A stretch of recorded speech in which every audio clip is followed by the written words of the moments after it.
a 6-time major champion, an Olympic gold medalist, a 3-time Fed Cup champion, and of course, a Hall of Famer. Coming to us from California, Lindsay Davenport. It is so great to see you. Yeah, thanks for having me on. I've been loving watching your interviews with all the other legends, so it's been really fun to hear from everybody. Well, it's been fun for me as well, and you've become quite an expert with these long-distance interviews. You and your Tennis Channel colleagues have been doing absolutely incredible things with the Tennis Channel live show. What have the past few months been like for you and your family? Yeah, I mean, like everybody, it kind of took us obviously by surprise, caught off guard, and everybody's just been trying to adapt to a different way of life, a different way of doing almost everything from like home life to work life. It was about a couple of days after Indian Wells announced that it wasn't going to play that Tennis Channel had this great idea to do all these remote shows. I am not tech savvy, so it took me a little while. Me neither. I don't know what's exactly. I'm like, Skype? Okay, earpiece, I'll figure this out.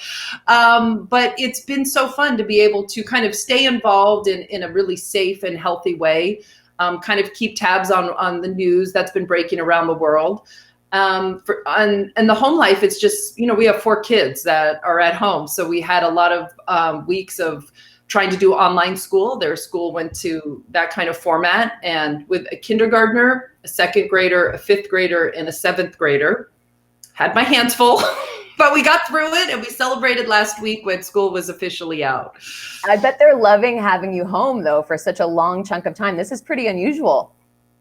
It totally. I had to go to the studio to cover the Adria tour last weekend, and my girls, they're young. They're like, "Oh, I can't believe you're leaving." I'm like, "Listen, I was supposed to be in Paris for 16 days. You can handle about 6 hours."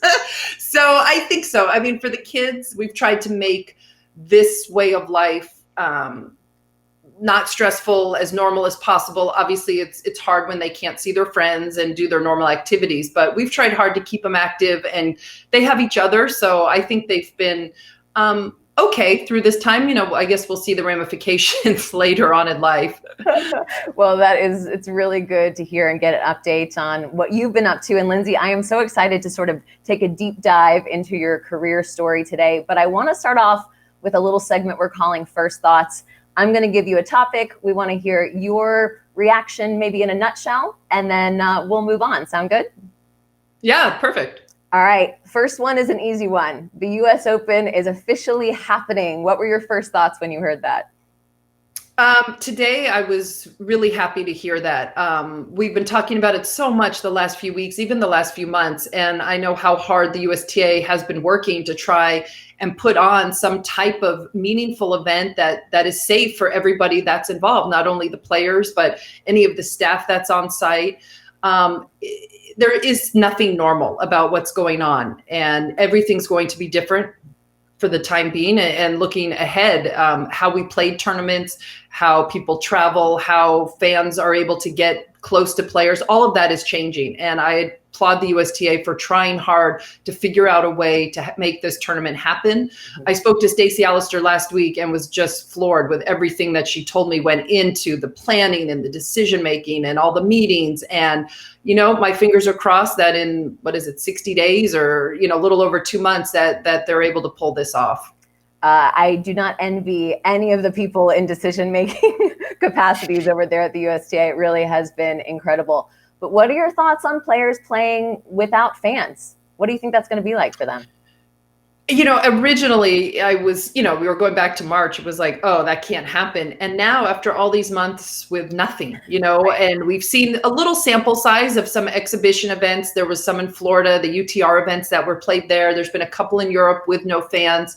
I think that the players just want to play. You take away something that somebody loves, and you take away a job or an income or an everyday goal, and they're probably would adapt pretty well. It will be weird, and it'll take a little getting used to on such a big stage. But if presented, playing with no fans or getting able to play a Grand Slam for prize money for something meaningful, if I was a current player, I think I'd choose. I'm gonna try it with no fans.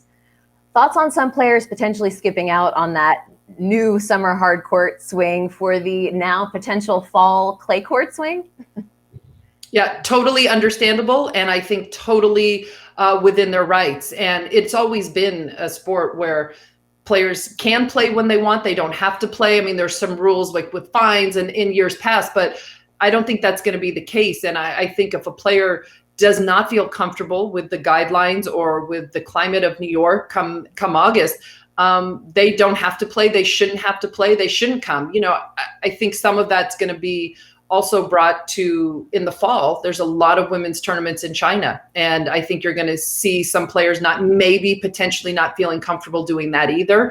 I think until we have a vaccine and until, life goes back to somewhat normal, you're going to have to let the players play where they want to play where they feel safe. And everyone's just going to have to accept that.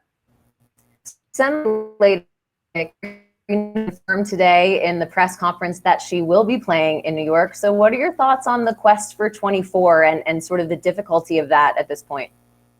Yeah, wasn't that a surprise? I mean, maybe everybody else knew that she was going to call in or give her answer. Right. I loved that touch to the press conference and to the news that the USTA did today. I thought that really was exciting news. She looked amazing, by the way, also. And I think it's great. And I think that it almost needed that kind of support from a top player, because most of the stories and the news we've been hearing have been more to the negative side. So to hear our greatest player of all time say, yeah, I'm going to be there. I'm going to try and embrace it. It'll be weird, she said, but I thought that was excellent. I really applaud Serena for being part of the announcement and also really throwing her support behind it. Seems like ages ago that we were talking about this, but your thoughts on the potential ATP-WTA merger in the future? Yeah, that was really exciting, 6 or 7 weeks ago, and Roger really got that conversation starting.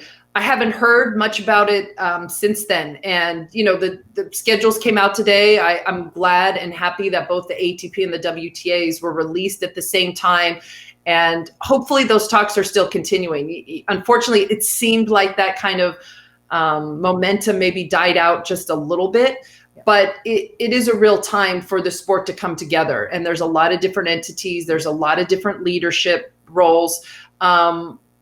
We could simplify the sport and we could make it a really meaningful decision and difference right now. And I hope that those conversations are still going. Personally, I haven't heard that it really went any farther than the beginning chatter.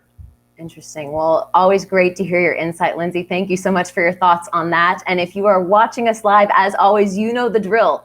Now is the time to leave a question for Lindsay in the comment section. We are going to get to as many of those as possible today, including some questions that we collected earlier on in the week.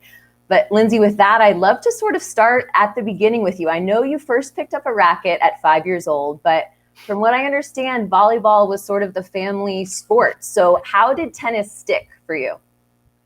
I think because I was the last kid around. I was the youngest of 3 girls. And I think as parents that have, maybe multiple kids, as you go down the line, you're thinking, okay, what can I do to get a little peace and quiet around the house? And so I think my mom had tried just about every sport, which was kind of the joke. Believe it or not, I was a blonde when I was little. Interesting. Okay. And my mom, yeah, exactly. My mom put me in swimming and my hair turned green. And as a 4-year-old, I guess that was completely devastating to me. Then they put me in soccer. And of course, my first game, I got kicked in the shins and had to get stitches. And I still have a scar from that. So I never wanted to play soccer again. And I couldn't start volleyball, especially in the early 80s. You really didn't play until maybe even 12. It's definitely for older kids. So at 5 or 6, my mom put me in the after school program at our tennis and swim club. And I never really looked back. And so I just always wanted to play. Most of my friends became friends from the club. And it just became kind of a way of life. And it was by chance that I happened to find that and find something that I wanted to do so badly. There was some tennis walls at the club. So even if I had a clinic at, let's say, 5 o'clock, my mom would drop me off right after school. I'd go hit against the wall before even going to the clinic. So I just couldn't get the racket out of my hand. And then that kind of started me down a path that fortunately I never got off of. So we need to send a thank you card to the kid who kicked you in the shins in soccer. All of us tennis fans. Exactly. Exactly. I love that story. Who did you look up to at that point as a junior, or even once you turned pro? Is there anyone who you sort of looked at with particular interest? I always felt like I had all of these different role models. Tennis wasn't on TV all the time when I was growing up. And so it was like you'd crowd around the TV the weekend of the French Open. And I'd get to see it, even though it was tape delayed on the West Coast, I'd get to actually see tennis being played, or Labor Day weekend, turning on CBS to watch the US Open. Obviously as an American, I always saw Chrissy on TV, and she's an amazing champion. I grew up in the same town as Tracy Austin, so would always hear about her. She was almost off tour because of all of her injuries, but her legend around the South Bay area in California was enormous and had a huge impact on me. In the late 80s, it really turned to some of the power players, and even though they were similar ages, they were much better before me, Monica Seles and Jennifer Capriati. I finally had two players that I related to their game styles, and seeing their power tennis, their ground stroke abilities, going for big returns. That kind of changed it for me, where it was like, wow, the game is moving that, Chris was amazing. She never missed a ball. I was like, I would miss every 3 or 4 balls. So I couldn't relate at all. Unless you hit a winner first. But then I could see that on TV all of a sudden when I saw Monica, when I saw Jennifer, and I saw, some contemporaries, people I grew up with. So then things started to change, and I thought, oh, okay, maybe I do have a chance out here. You had a pretty all-star list of coaches along the way. Robert Lansdorp as a junior, Robert Van Hoff once you turned pro. Were there any lessons that they sort of instilled in you that you were able to use then as a coach to Madison Keys? Oh, all of them. I also, those two were the two that were most involved with my development at different stages. I also spent a lot of time with Lynn Raleigh. She was the head of the USTA, and Adam Peterson the last few years of my career. And I took bits and pieces from all of them in my approach in dealing with Madison, and also with my own kids. And they all had different ways, which is so funny. I mean, Robert Lansdorp was the toughest, loudest, just boisterous coach. But I was okay with that. My dad, my dad was 6'8". He was very loud, not in a mean way, just everything was loud. And so all of a sudden I get on the court with Robert, and it didn't even faze me. I'm like, you got nothing on my dad. So we developed this wonderful relationship where we would spend many lessons even just talking about the game, or talking about goals. Robert Vantoff helped me to believe in myself. It wasn't easy. I didn't think I was ever going to be able to even be a pro player, and to have someone, I was with Robert Vantoff for maybe 12 years, something like that. And he was with me in that crazy transition from being a really good junior to, okay, is she going to make it in the pros? What does make it mean? Can she get to one? So learned a lot from him, Lynn Raleigh, on just even navigating the world as a female, and really a lot of lessons in kind of that regard. And honestly, I was blessed to have all of them in my life. Speaking of coaching and of Madison, we actually have our first fan question of the day. And it is, what is your favorite Madison Keys story? And this comes courtesy of Madison Keys from Orlando, Florida. Maddie was very excited to get in on the Lindsay Q&A today. Oh my gosh, she's so bad. Honestly, there's so many funny ones. She is another person where I've always said I've been blessed that she's in my life. I adore her. We've had so many funny times. So I always go back there for Australia in 2015. We had started working together in October of 2014 and didn't have any expectations for Australia. And honestly, her whole life changed there, getting to the semifinals and being able to see that kind of happen. There were so many funny things that happened that tournament. I mean, she played one tournament and I got pooped on by played one match, I got pooped on by a bird. And her agent and I could not stop laughing. And I think it was when she was playing Kvitova, and it's like 5-all in the second, and we're crying laughing. Just couldn't even. And, just honestly, there's been so many, and we still have them this year in Australia. Gosh, there's a lot of giggles. Warm-ups. She's amazing. She makes me smile quite a bit. We've always had such a great time on court. I was actually telling her like 2 days ago, I go, I think you need me in Orlando in July. And she was like, okay, why? And I go, I'm ready for a break. For kids. I go, I need to come to Orlando. She's like, yeah, cool. But a win-win. Yeah, she's amazing. Yeah, exactly. I was like, I think I need to come see you. It's the opposite these days.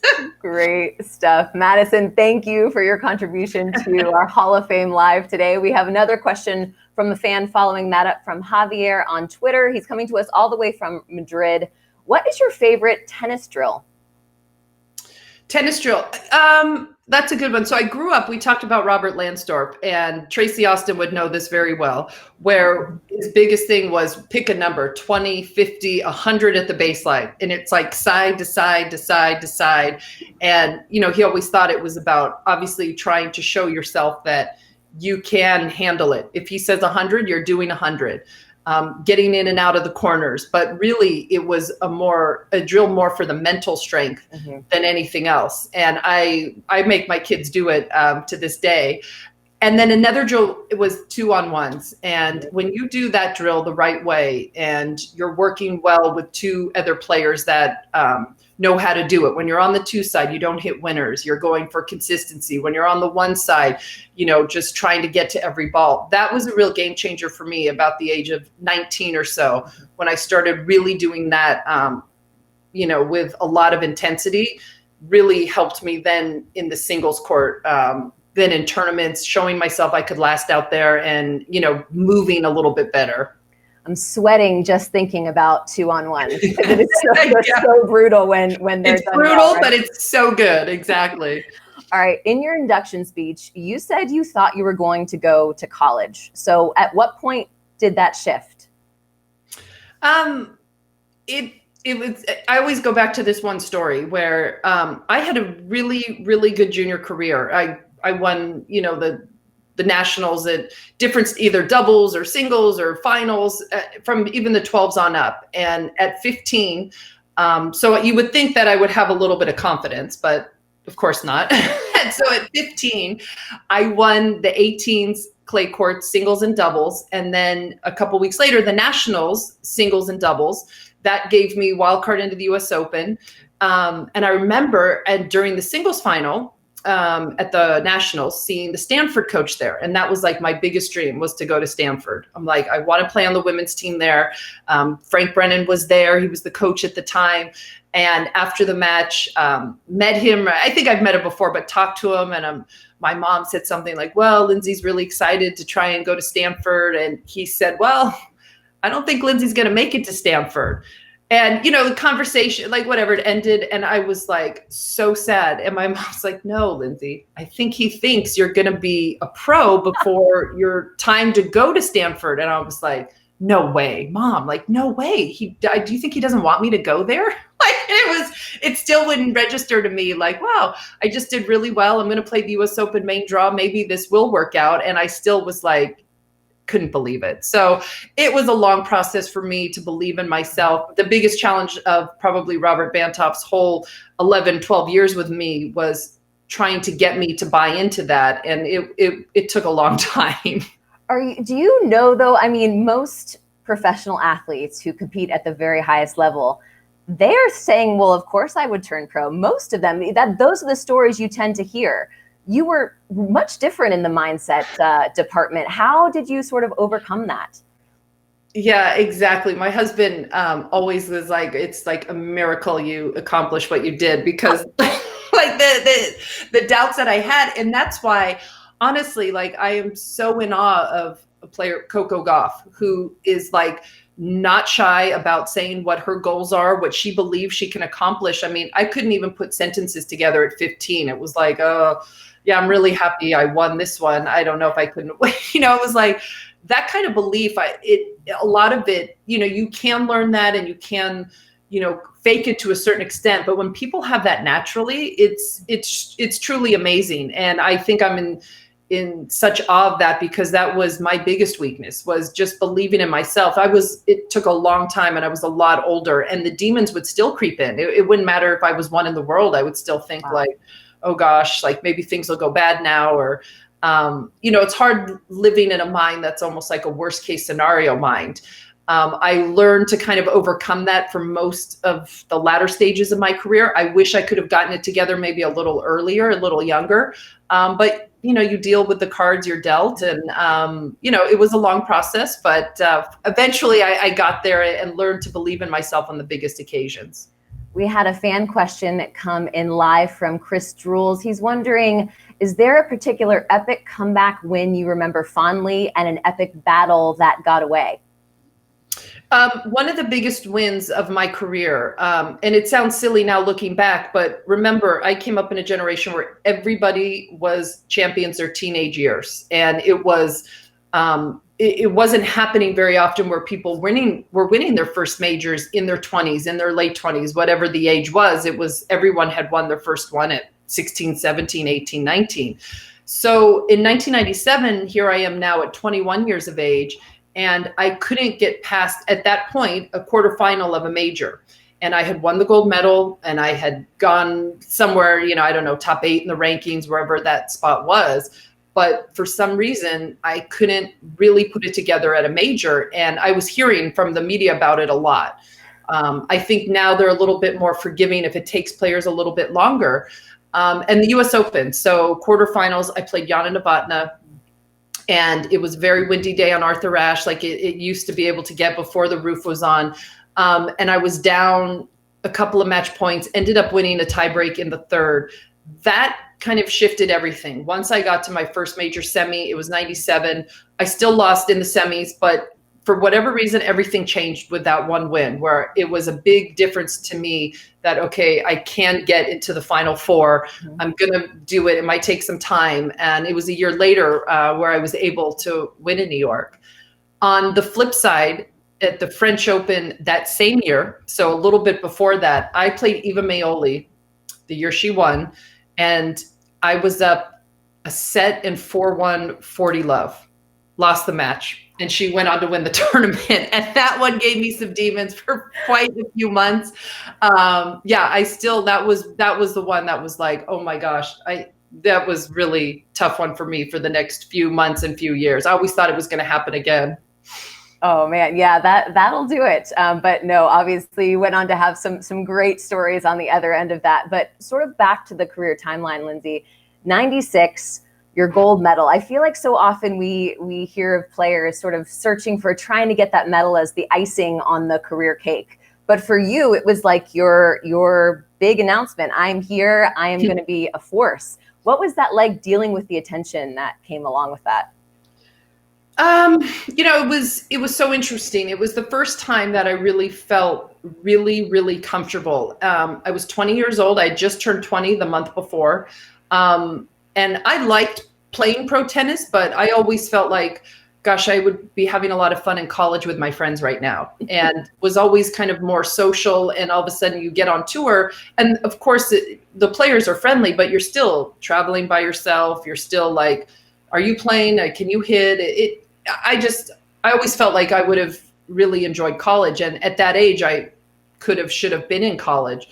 So it was really hard to make the team that year. Only 3 singles players went. From the US, we had 4 or 5 girls in the top 10. And it really came down to the very last week before the rankings. And, we had Monica Seles, Chandra Rubin was having a career year, Mary Jo Fernandez, myself. It was pretty crazy.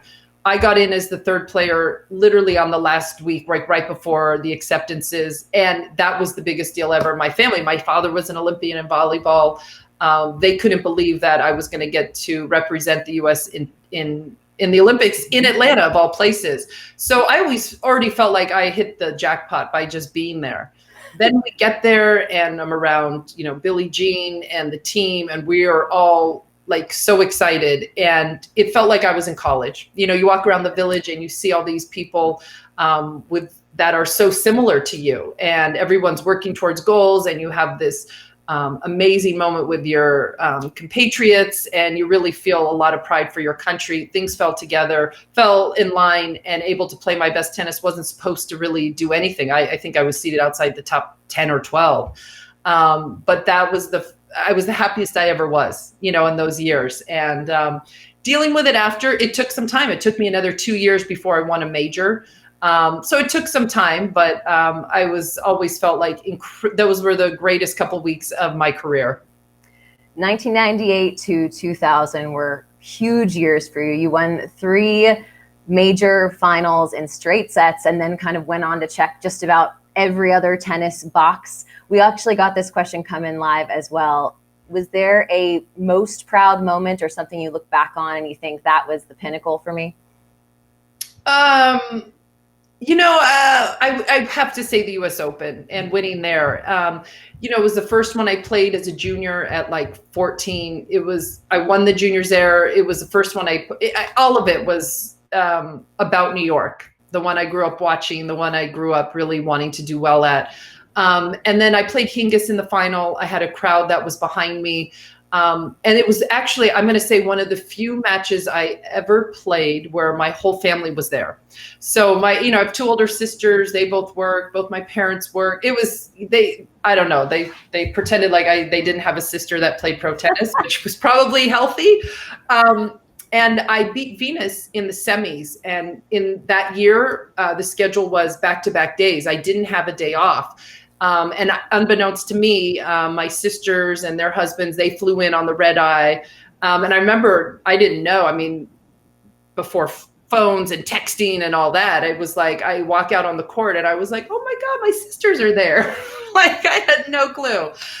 It was my mom's birthday, and just to be able to win my first major, we went out that night, everybody, which never happens. I couldn't do anything because I had the doubles final the next day. So I was the first one to leave my champion party. Apparently my brother-in-law got super drunk later. I have no idea. I went home to go to sleep to play the doubles final. Yeah. Yeah, I guess that's a good problem to have if you're also in the doubles final. I guess. They still tease me about it. 93 combined titles in your career. I know you're in your husband's office right now, but is there a trophy room? And if so, what does it look like? You know, there's not. I have the ones that are obviously the most important ones are in my closet. I know it sounds terrible. I never wanted my kids or anyone to walk in my house and see this like, oh, look at this. Look what I accomplished. It's amazing. I'm very proud of what I've accomplished. But it definitely does not a part of my family life. It's not a part of it. It's not something that gets talked about on a daily basis. Sometimes my son will be like, okay, can I please see, whatever, the gold medal? I'm like, okay, I'll go find it. Like, we'll go. But no, I did not. I wouldn't feel comfortable. And I kind of was like, I'm not having my kids like walk in a house and see pictures of mom, like holding a trophy. So it's been funny because my mom's been moving right now. So she keeps like dumping all this like memorabilia over. And I'm like, okay, you gotta stop, because I can't stuff anything more under my bed. Like all these pictures. And she's like, well, you're going to want it one day. Your kids might want it. So just don't throw it away. So I'm dealing with that, but no, they're not really anywhere. That is a very on brand story, Lindsay. That somehow probably none of us are shocked to hear that. But I'm sure your kids are so incredibly proud. And speaking of which, I want to talk about sort of your first retirement. You thought you were going to go have your first baby, Jagger, and then be done with tennis. I actually watched a really great ESPN sort of tribute to you at the time where you said, I remember that. You said, I am not coming back. This is over for me. And then you're back the year you have Jagger, you win your comeback tournament. Was there a moment where the mentality shifted? I remember we filmed that in December, and it was in advance of the Australian Open. And I was like, oh my gosh, this is the greatest thing that's ever happened to me. I want to have this baby healthy and I just want to enjoy it. And then it was like about March where it was, I remember saying to my husband, like, I think I might want to play again. And he was like, wait, what? What are you talking about?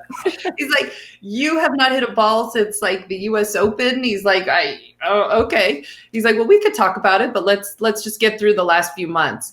My son ended up being born almost a month early. The umbilical cord was around his neck. It was like one of these things, we weren't ready for it. And I was in the doctor's office and she's like, okay, we're going to the hospital. And it was like, wow. He was fine, luckily. And so now all of a sudden it was like June 10th or whatever he was born. So it was mid-June and I'm like, okay, like, I guess we'll start practicing. And I signed up for a team tennis match. It was like 4 or 5 weeks after he was born. I look back like I was crazy. Oh, I did it and then kind of slowly started getting back into it.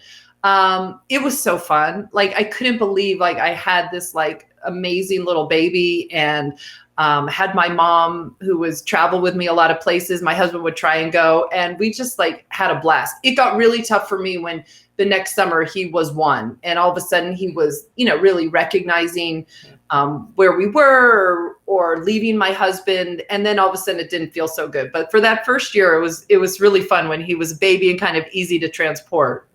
That's great.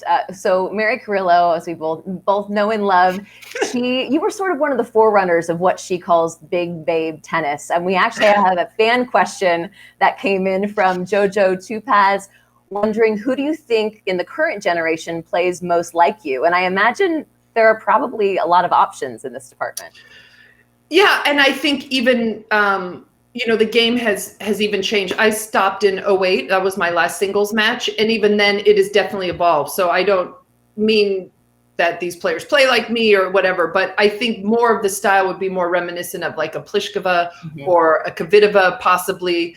When I started working with Robert Vantoff, he had just stopped on the ATP tour.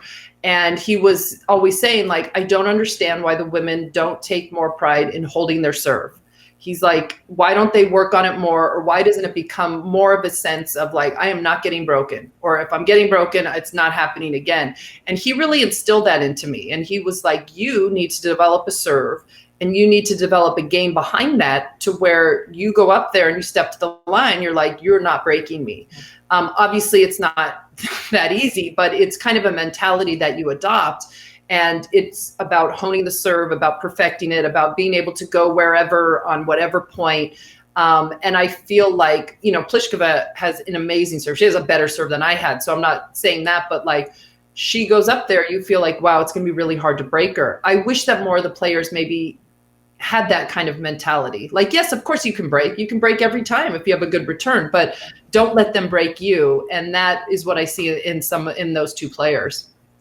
Another fan question we got via Instagram. Your rivalry with Venus Williams is legendary. What do you admire most about her game? And happy 40th birthday, by the way. I was going to say that. I go, oh my gosh. I saw that. I saw the 40 and I still couldn't believe it. I can't believe that she's still playing. I mean, I was at her first pro tournament. I mean, she was like 14, I think.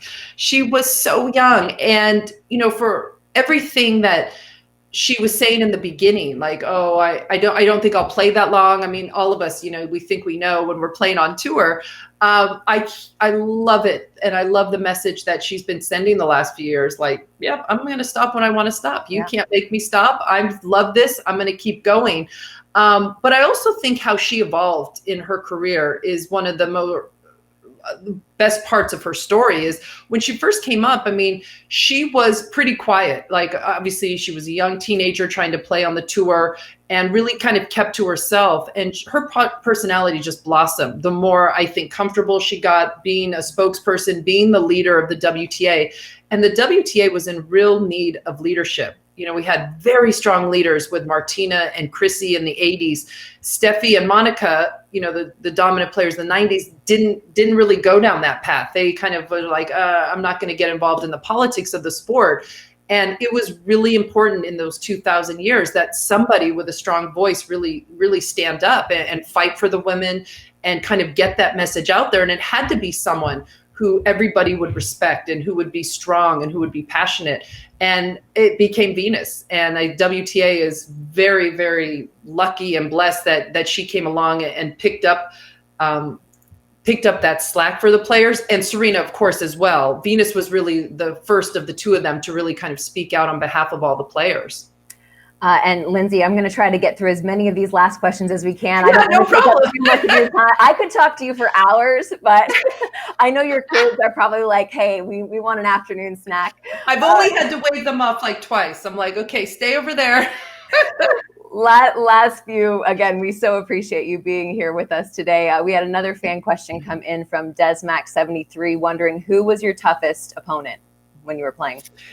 It changed in different, and as I got better and I be able to adapt my game. I mean, I had a period there where I think I lost to Conchita Martinez like 7 or 8 times in a row. And I just felt like, oh, she's laughing right now when she sees this draw. And it was like, I'd walk out there like, okay, how many games am I going to win? And it was like, I literally would go home and just start to practice to try and beat Conchita, because she would like dink this little backhand, drop shot me, lob me, rip a forehand, and then kind of, and she was so nice. I was like, I cannot take this anymore. Honestly, I think it was like so many times in a row. I finally turned the tide when I got a little bit better.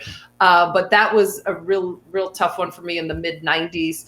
And then, I was so fortunate. I mean, played the 2 greatest players of all time in Steph and Serena. So that's never, ever, ever easy. And got to see them up close and personal. It's pretty amazing. Hall of Fame induction weekend, summer of 2014. What sticks out when you think back to that experience? I think that was the first time that we traveled kind of far with all 4 kids, I have to say. And I remember just like to my husband, we got to just get there, because our kids at the time were like 6 months, 2 years and 6 months, 4 and 6. So it was, when we got there, it was amazing. And for my personality, it was very stressful. Just to be kind of the center of attention is not something that I necessarily look forward to. So I have to say it was a lot of sleepless nights. I wish going back, I could have enjoyed it maybe a little bit more, but it was great. Again, my whole family was there, which is something that I'm very, very excited about. And I got through it. I managed to kind of get through it. And then you look back later and you're like, I can't believe that honor. Like, honestly, it was like way too overwhelming for me to kind of handle that weekend. I had to almost like come out of my body and just kind of get through it before I could really enjoy it. Because as you might have guessed, it's not easy for me to maybe talk about myself and that kind of stuff. So it was truly an honor, and it was the most nerve-wracking weekend of my whole life. Well, as I already said to you before we went live today, I've had the privilege of listening to several of those speeches. It was very, very good. Yeah, it's hard. I don't want to make you relive it, but from the outside looking in, it was great. And you mentioned that your kids were there. Do they understand at this point? I know your oldest son is quite the player. Do they have aspirations to potentially play on the Pro Tour one day? And what do they think of when they think about you and what you've accomplished? As my husband likes to say, we're not the only family, but he goes, yeah, we're one of the only families with 4 kids, and all 4 do different sports. He's like, guys, please, just like 2 of you pick one. But we've got one tennis player, my son. He just turned 13 last week, which is crazy to me that he's a teenager now. And he's all in. Like, his whole life kind of revolves around tennis. And, this year it's been really tough on junior players. And I know it's been tough on everybody, so I'm not saying that, but for him, he found out last week the 14 and under nationals have been canceled for the year. So we're trying to figure out ways to kind of keep him, still motivated without really anything yet truly to kind of look forward to. So I'm hoping that changes soon for all the junior players, like all over the world. Then I have one daughter who plays volleyball, one who plays basketball, and one who just kind of sticks by my side. My son knows. I mean, he's in the game. He could tell you, everybody's kind of stats and what they wear and the racket they play with. My girls, less so. I think it's not really even, they're like, whatever, mom. I don't even, like, is that you in a picture? The one, comes around. But it's perfect. They're so funny. That's great. And I told you this also before we went live, Lindsay, but I got a call from Andrew Krasny, who a lot of you may know as a tennis host, a great friend of Lindsay's. He called me before we did this today just to say how great of a mother that she is. I'm sure this is embarrassing to you, but I wanted to share that because it was important enough for him to call me 10 minutes before this and say, you have to talk about it because she's so fantastic. So it is amazing for me to see somebody who does the work and has the 4 kids and does that so well. Well, we'll see in a couple of years if you're hearing about them. But that's funny because Andrew always complains when my son goes to stay with him that whatever he does, he like broke an egg on a counter, or I don't know, he washed the colors with the whites. So I'm going to call him after this. All right. Well, last question for you, Lindsay. Thanks so much for sticking on a little bit longer with us today. How do you think tennis has shaped you as an adult? Do you think you would have been much different if that hadn't been part of your path? Oh, totally. I mean, and when I really kind of sit back and like think about everything, tennis has given me my whole life. And, my career now, it led me to my husband. It has obviously given me my family. It gave me opportunities that I never knew existed. I was a teenager making more money than my parents and trying to figure out this kind of crazy life. And, I give my parents a lot of credit for keeping me so normal and grounded and not letting anything kind of get too big when I was young, and just being like, you know what, you've still got to go to school. You've still got to do this. And all of that, it gave me a purpose. I'm sure it kept me out of trouble. I was like too busy practicing or doing anything else to want to go do anything bad in my teenage years. And it's giving me almost all of my relationships and friendships throughout my life. So I always feel like I was incredibly blessed to be introduced to that sport when I was 5 or 6 years old. And for my parents, there's a lot of sacrifices that go into it when kids are young, and splitting families up on weekends to competitions and traveling. And my parents always supported me so much. It was unbelievable. Finally, Lindsay, quick plug. When are you back on Tennis Channel Live? When can we watch Tennis Channel Live? Oh my gosh, we have the best week coming up. On Monday, we're doing a 2-hour show previewing the week-long event in Charleston. Next week, the women pros are back on the court in Charleston, and we're so excited. A team event. Great players, Madison, Sloane Stevens, Sophia Kennan.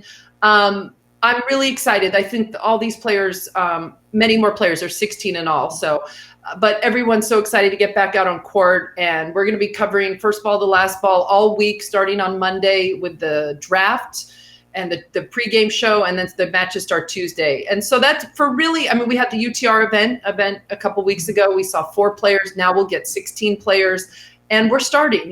Tennis is getting back on TV. It is getting back up and running, and hope Tennis Channel trying to show you as much as possible. Well, Lindsay, this has been such a pleasure. Thank you so much for joining us on Hall of Fame Live. And you can, of course, stay tuned to our social channels for the lineup in the weeks to come. And you can check out tennisfame.com/Hall of Fame Live to sign up for an email reminder so you never miss one of these fantastic interviews. So Lindsay Davenport, thank you once again. Thank you, guys. See you next time. Bye.